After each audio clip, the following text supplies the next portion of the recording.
Kung ito man ang huling awiting nais kong malaman mong ika'y bahagi na ng buhay ko. At kung may huling sasabihin, nais kong sambiting, nilagyan mo ng kulay ang mundo. Hi, lady! Congratulations! Hi, lady! Congratulations! Sa'yo ako'y may Hi, lady! Congratulations! Sa ating panauwing pandangal, Ginoong Jomel L. Laico, kinatawan ng pansangay na tagapamanihala, Ginoong Raymond Zaniaga, tagamasid Pandistrito, Ginoong Vincent N. Nocos Jr., Gurong tagapamahala, Ginang Maria Elena Eritoma, Gurong mga opisyal ng SPTA at barangay. Sa lahat ng naririto, magandang gabi po. Maraming beses na natin narinig noon hanggang sa kasalukuyan na ang kabataan ang pag-asa ng bayan. Ngunit bilang kabataang Pilipino, sa mga bagong panahon, matatag kaya ang ating kinabukasan para sa bagong Pilipinas?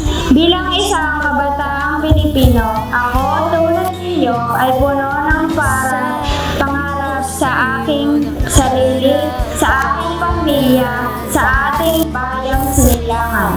Pangarap ng totoong pagbabago. Kinabukasan na maaaring malayo pa, malayo na di iaabuti ng tingin. Ngunit gaano man kalayo, maaaring ang ngayon ang magiging susi para sa pagbukas ng bagong ako, bagong tayo, bagong Pilipinas. Isa ako, kabataang Pilipino, kasama ninyo na nagnanais, nag-aasam ng pagbabago. Magandang pagbabago para sa ikaunlad ng aking sarili, para sa ikabubuti ng aking pamilya, tungo sa pagsulong ng minamahal nating bansa. Ang araw na ito ay maaaring simula upang ilagay ang ating puso't isipan na di lamang tayo basta kabataan. Tayo ay kabataang Pilipino na may pusong matatag para sa pagbutihan ang ngayon. Mas gagalingan bukas at sa susunod pa upang kinabukasan ay maging mas maganda at mas mainam na serbisyo ang ikaw at ako. Totoong masaya, matamis ang tagumpay ng kinabukasan. Kung ngayon ay mas paghusayan natin ang ating pag-aaral, walang duda na ang sagot. Ang kabataang Pilipino ay para sa matatag na kinabukasan, para sa bagong Pilipinas. Dahil dito, lubos ang ating pagpapasalamat sa pagkakataong ito.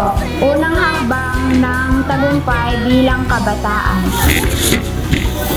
Natamo natin ito dahil sa gabay ng